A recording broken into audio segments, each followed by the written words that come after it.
இப்போ நாளைக்கு லேபர் லால இந்த ட்ரேட் யூனியன்ஸ் அப்படிங்கிற கொஸ்டின் வந்து லைக் நிறைய ரிப்பீட்டட் மோஸ்ட் இம்பார்ட்டன்ட் அப்படின்னு தான் மார்க் ஆகிருக்கு. ட்ரேட் யூனியன்ஸ் பற்றி இன் ஜென்ரல் என்ன அப்படிங்கிறத நம்ம பார்ப்போம். It is like a whole summary of it. So labour legislations, labour laws, லெஜிஸ்லேஷன்ஸ்னா லாஸ், இதான் நம்ம புக்கில் ஃபர்ஸ்ட் பேஜ். லேபர் லெஜிஸ்லேஷன்ஸ் அப்படின்னு சொல்கிறது வந்து ஸோ லேபருக்குரிய சட்டங்கள், தொழிலாளருக்குரிய சட்டங்கள். இது முன்னாடி காலத்தில் பிரிட்டிஷர் ஆண்டப்ப வந்து இதெல்லாம் கிடையாது. பிரிட்டிஷ் காலனியலிசம் இருந்தப்பெல்லாம் இந்த அளவுக்கெல்லாம் எதுவும் கிடையாது சட்டங்கள். அவங்க வச்சுருந்தது தான் சட்டம். இது எப்படி நம்ம எதிர்த்து நமக்கு சாதகமாக ஆக்கணும் அப்படிங்கிறத கொஞ்சம் நேரத்தில் பார்ப்போம். ஸோ இவங்க வந்து என்ன பண்ணாங்க அப்படின்னா வந்து இனிஷியலாக வந்து அவங்க ஈஸ்ட் இந்தியா கம்பெனி எல்லாம் உள்ளே நுழையும் போது அவங்களோட மேஜர் அட்டென்ஷன் பார்த்திங்கன்னா டெக்ஸ்டைல் ப்ரொடக்ஷனில் இருந்தது.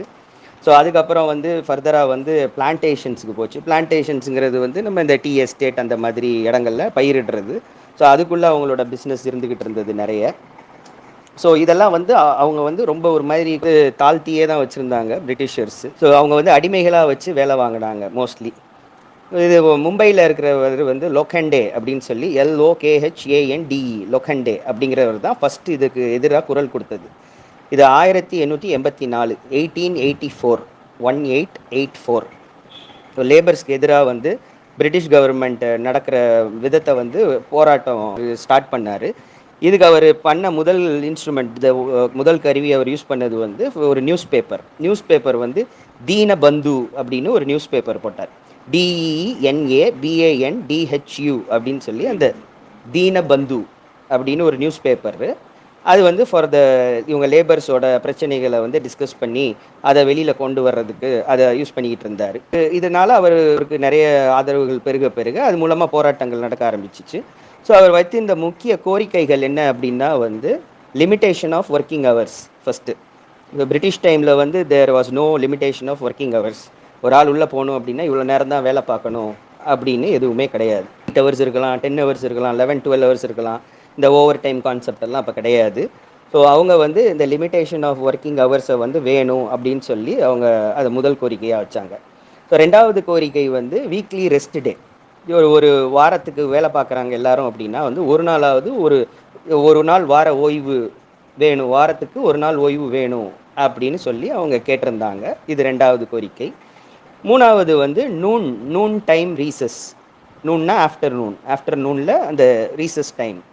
இது வந்து ரீசஸ் டைம் வந்து மதிய இடைவேளையாக வந்து இப்போ மாதிரி இருக்குது. அது கொஞ்சம் எலாபரேட்டாக கொஞ்சம் ஒரு மணி நேரம் கொடுக்க, அரை மணி நேரம் கொடுக்க அப்படின்ட்டு. பட் அந்த டைமில் வந்து அது லஞ்ச் டைம் ரீசஸ் கிடையாது. ஏன்னா வந்து தொழிலாளி உள்ள வேலைக்கு போயிட்டாலே, ஒரு லேபர் உள்ள வேலைக்கு போயிட்டாலே அவருக்கு வந்து எந்த ஒரு இன்டர்வலுமே கிடையாது. நான்ஸ்டாப்பாக அந்த முழுசாக வந்து அந்த அவரோட டியூரேஷன், அவரோட ஒர்க்கிங் ஹவர்ஸ் ஃபுல்லாகவுமே அவர் ஒர்க் பண்ணி தான் முடிச்சுட்டு தான் வந்து வெளியில் வரணுங்கிற மாதிரி இருந்தது. ஸோ இதை நேரம் ஒரு இது வேணும், ஒரு பிரேக் வேணும் அப்படின்னு சொல்லி எல்லாருமே கேட்டுக்கிட்டு இருந்தாங்க. நாலாவது வந்து பாயிண்ட் வந்து காம்பன்சேஷன் ஃபார் இன்ஜூரிஸ். இப்போ ஃபேக்ட்ரிக்குள்ளே ஏதோ ஒரு விஷயம் நடக்குது, அதனால ஒரு ஆக்சிடென்ட் நடக்குது, ஒரு டெத்தோ இல்லை வைக்காலோ வந்து பறிபோகுது அப்படிங்கிற பட்சத்தில் வந்து அப்போல்லாம் நஷ்ட ஈடுங்கிற கான்செப்டே கிடையாது அது. ஸோ இதை வந்து காம்பன்சேஷன் வேணும் அப்படின்னு சொல்லிட்டு அவங்க வந்து கேட்டிருந்தாங்க. இது வந்து ரொம்ப மிக முக்கியமான ஒரு கோரிக்கையாக அவர் கிரியேட் பண்ணது. அவர் பேர் லோக்கண்டே. அவர் வந்து இதை பண்ணது வந்து இன்னி வரைக்கும் அது இந்த 4 are applicable to all labour law acts until now. எல்லா ஆக்ட்ஸ்லேயுமே வந்து இது வந்து ஒரு முக்கியமான ஒரு பங்கு வகிக்குது இந்த 4 பாயிண்ட்ஸு. இல்லை, அதுக்கப்புறம் வந்து ஆஃப்டர் 34 இயர்ஸ் அதுக்கு நடுவில் பெருசாக ஒன்றும் நடக்கலை. 1918 மெட்ராஸில் வந்து மெட்ராஸ் லேபர் யூனியன் அப்படின்ட்டு வந்து ஸ்டார்ட் பண்ணாங்க. ரொம்ப இன்ஃப்ளூயன்ஷியலாக போகலை, அதை பற்றின டீட்டெயிலும் இல்லை. ஸோ 1920 வந்து அதுக்கப்புறம் வந்து ஆல் இண்டியா லெவலில், மொத்த நேஷ்னல் லெவலில் ஆரம்பிக்கப்பட்டது வந்து AITUC, all India trade union Congress. நமக்கு எல்லாருக்குமே தெரியும் ஆல் இண்டியா ட்ரேட் யூனியன் காங்கிரஸுங்கிறது. இதுக்கப்புறம் வந்து வந்தது தான் வந்து ட்ரேட் யூனியன் ஆக்ட் 1926. சரி, இதுக்கு வந்து கரெக்டான ஒரு சட்டங்களை வகுத்துருவோம் அப்படின்னு சொல்லி வந்தது தான் இந்த ட்ரேட் யூனியன் ஆக்ட். ஸோ இந்த ட்ரேட் யூனியன் ஆக்டில் வந்து என்ன பார்க்க போகிறோம் அப்படின்னா வந்து இந்த ட்ரேட் யூனியன்ஸ் எப்படி வருது, அதை வந்து எப்படி ஃபார்ம் பண்ணுறாங்க, அதுக்கு என்ன கண்டிஷன்ஸு, அந்த ட்ரேட் யூனியன்ஸ் என்னென்னலாம் பண்ணணும், அந்த ட்ரேட் யூனியன்ஸை க்ரியேட் பண்ணுறதுக்கு என்னென்னலாம் சட்ட விதிமுறைகள், ப்ரொசீஜர்ஸு. ஸோ இதெல்லாம் நம்ம வந்து அடுத்து டிஸ்கஸ் பண்ணுவோம் அடுத்த ஆடியோவில்.